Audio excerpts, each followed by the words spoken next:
Hello everyone, स्वागत है आपका। मैं सदन कुमार आपका स्वागत करता हूं। आज के वीडियो में हम लोग जलोढ़ मिट्टी को देखने वाले हैं।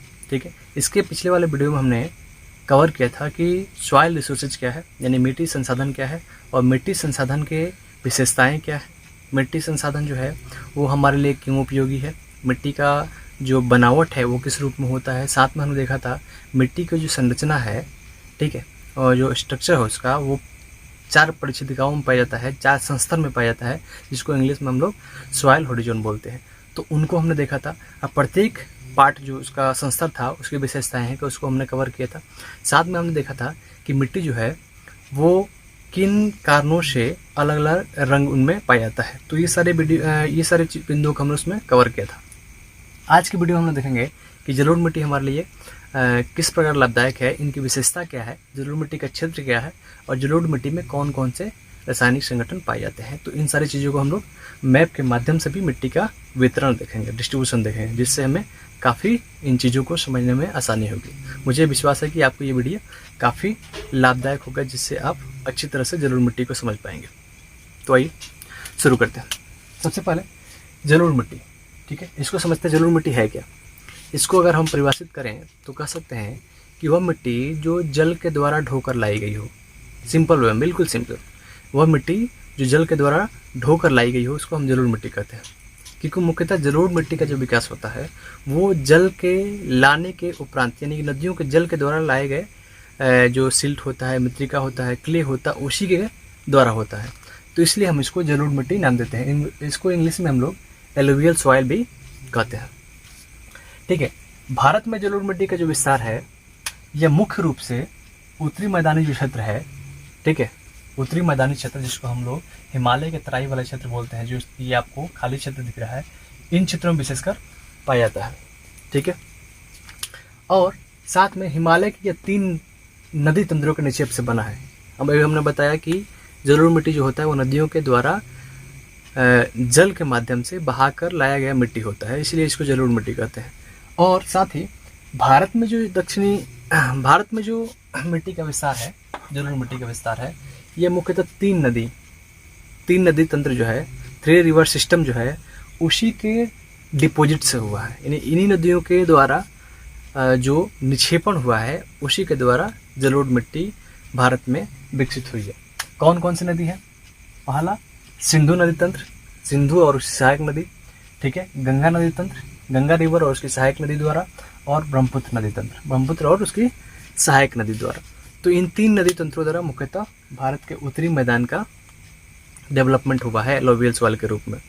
इसके पहले, यानी कि अगर सिंधु नदी तंत्र, गंगा नदी तंत्र, ब्रह्मपुत्र नदी तंत्र आप नहीं देखे हैं तो आप 9th क्लास में पढ़े होंगे, जिसमें हमने अपवाह तंत्र, जो ड्रेनेज पैटर्न चैप्टर था, उसमें हमने कवर किया था कि कौन कौन से मुख्य नदी तंत्र हमारे यहाँ हैं जिससे अपवाह तंत्र का डेवलपमेंट हुआ है। तो वो हमने इसमें देखा था 9th क्लास में। तो भारत में मैदानी जो क्षेत्र है, भारत का जो उत्तर का मैदानी क्षेत्र है, वहाँ पे 3 नदी तंत्रों द्वारा जलोढ़ मिट्टी का डेवलपमेंट हुआ है। सिंधु नदी तंत्र, गंगा नदी तंत्र और ब्रह्मपुत्र नदी तंत्र। ठीक है, जैसे यहाँ पर, ठीक है, हमने इसमें देखा है कि जो गंगा नदी तंत्र है, ठीक है, इसमें सिंधु नदी, ठीक है, सिंधु और उसकी सहायक नदी पाकिस्तान में चली जाती है, फिर गंगा नदी आती है निकल के, ठीक है, ऐसे।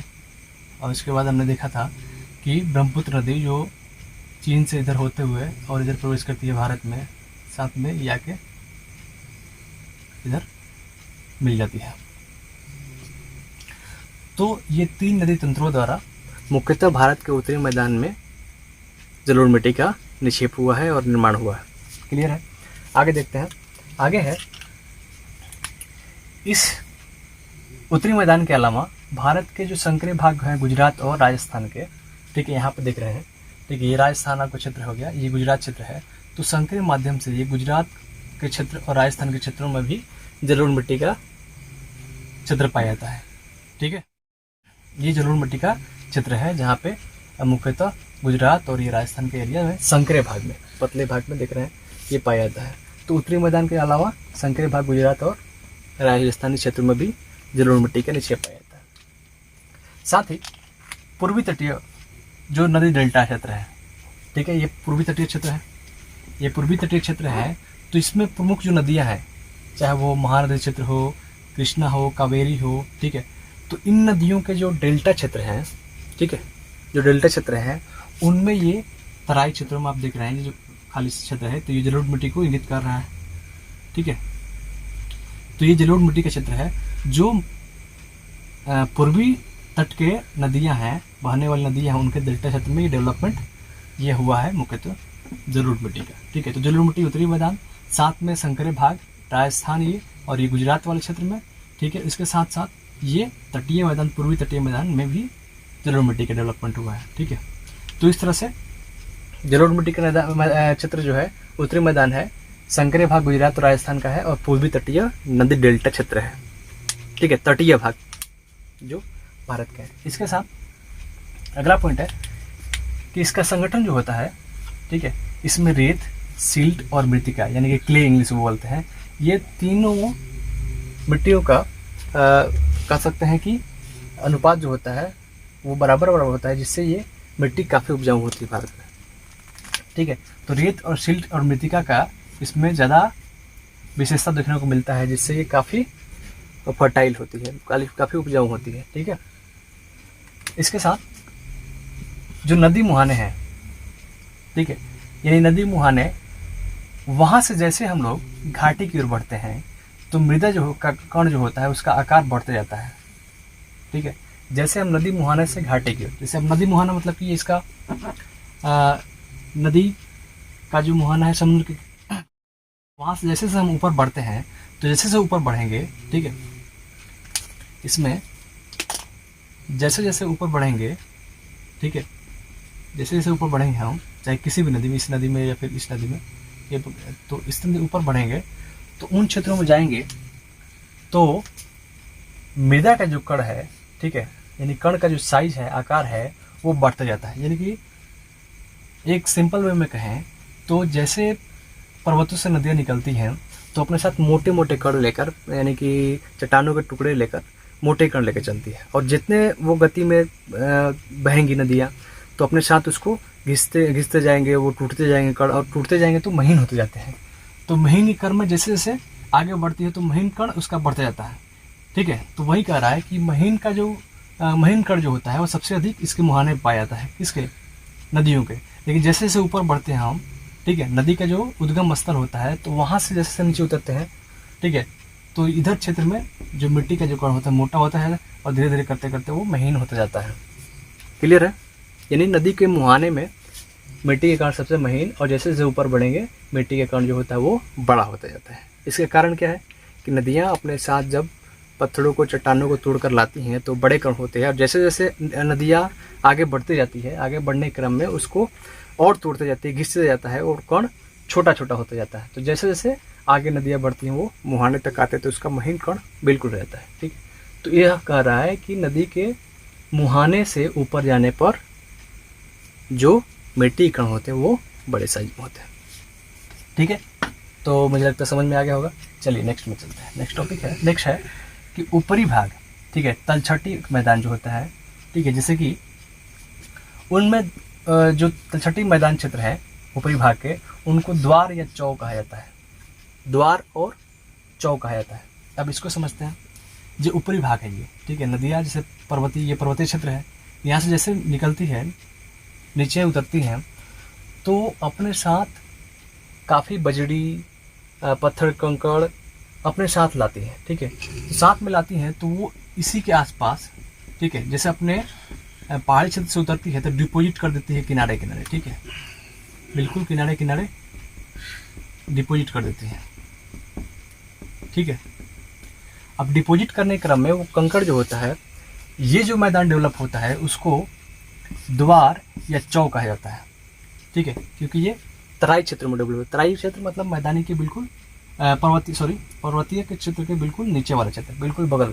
जैसे हम पर्वत से नीचे आते हैं तो तराई क्षेत्र जो होता है वो द्वार या चौ कहा जाता है, जिसमें बजड़ी, कंकड़ और पत्थर के मोटे मोटे कण पाए जाते हैं, ठीक है। क्लियर है? चलिए,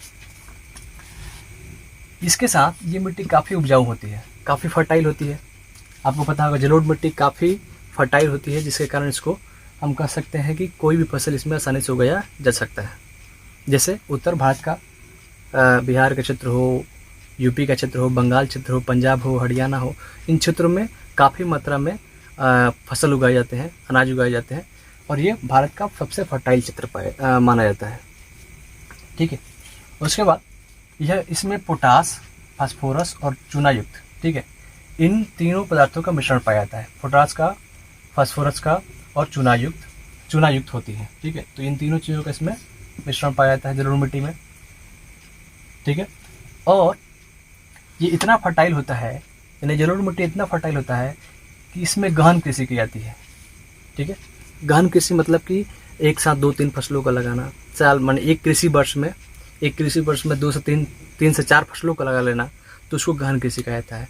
गहन कृषि, इसके पहले वाले वीडियो में हमने बताया था कि एक कृषि वर्ष क्या होता है, कृषि ईयर्स क्या होता है। ठीक है, तो अगर नहीं देखा तो उसमें देख सकते हैं। तो कृषि वर्ष, एक कृषि साल में 2 से 3 फसलों को लगाना गहन कृषि।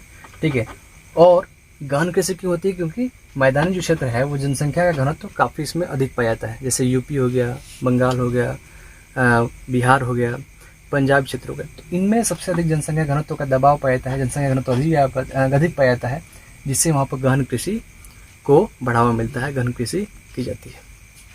ठीक है, और एक लास्ट पॉइंट है कि जलोढ़ मिट्टी जो होता है, ठीक है, इसको आयु के आधार पर, ठीक है, on the basis of age के आधार पर जलोढ़ मिट्टी को हमने 2 भागों में डिवाइड किया है।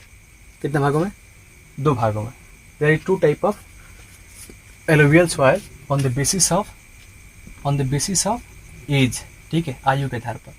तो यहाँ पर 2 हमने इसको प्रकार दिया है, पुरानी जलोढ़ और नई जलोढ़। ठीक है, पुरानी जलोढ़ को हम लोग बांगर कहते हैं, ठीक है, और नई जलोढ़ को हम लोग खादर कहते हैं। ठीक है, जलोढ़ के 2 प्रकार, किसके आधार पर? आयु के आधार पर। पुरानी जलोढ़ पहला, जिसको बांगर कहा जाता है, और नई जलोढ़ जिसको खादर कहा जाता है। बांगर की विशेषता क्या है कि इसमें कंकड़ ग्रंथियां पाई जाती है, क्योंकि काफ़ी ये पुराना हो चुकी है। ठीक है, बांगर की जो मिट्टी है, ये पुरानी जलोढ़ जो है, वो बहुत पुराने समय में डिपोजिट की गई हैं नदियों के द्वारा, जिसको हम लोग पुरानी जलोढ़ करते हैं, बांगर कहते हैं। इसमें कंकड़ ग्रंथियां काफ़ी पाई जाती है। ठीक है, मोटे कंकड़ काफ़ी मात्रा में पाए जाते हैं। नई जलोढ़ जो होता है, इसको खादर कहते हैं, और ये काफ़ी महीन कण, क्योंकि नए जलोढ़ जो होते हैं वो बिल्कुल नए, बिल्कुल कह सकते हैं कि हाल में डिपोजिट होते हैं, हाल में निक्षेपित किए गए होते हैं, जिसमें महीन कण और उपजाऊपन भी अधिक होता है। ठीक है, तो नए जलोढ़ का नाम हम खादर के नाम से जानते हैं, खादर कहेंगे इसको, खादर कहते हैं, और इसमें महीन कण और उपजाऊपन जो होता है अत्यधिक होता है। तो इस तरह से हमने देखा जलोढ़ मिट्टी किसे कहते हैं। ठीक है, उत्तरी मैदान में इसका विस्तार है विशेषकर, और मुख्यतः 3 नदी तंत्र जो है, सिंधु नदी तंत्र, गंगा नदी तंत्र और ब्रह्मपुत्र नदी तंत्र, इन 3 नदी तंत्रों द्वारा भारत के उत्तरी मैदान का डेवलपमेंट हुआ है। साथ में हमने देखा कि गुजरात क्षेत्र और राजस्थान में भी ये संकरित भागों के रूप में फैली हुई है साथ में। इसके अलावा पूर्वी तटीय जो क्षेत्र है, ठीक है, ये जो पूर्वी तटीय क्षेत्र है, ठीक है, यहाँ भी इसका विस्तार है नदी डेल्टा के रूप में, रिवर डेल्टा के रूप में, जिसमें महानदी, कृष्णा, कावेरी और उसकी सहायक नदियों द्वारा इस डेल्टा का निर्माण होता है, और ये प्रायद्वीपीय जलोढ़ मिट्टी के रूप में विकसित हुआ है। ठीक है, इसके साथ साथ इसका संगठन जो हमने देखा, रेत, सिल्ट और मिट्टी का क्ले पाए जाते हैं। इसके साथ हमने देखा नदी मुहाने से जैसे हम घाटी की तरफ बढ़ते हैं, मिट्टी का कण जो होता है उसका आकार बढ़ता जाता है, बड़ा बड़ा होता जाता है। जैसे जैसे हम ऊपर बढ़ते हैं तो आकार बड़ा होता जाता है।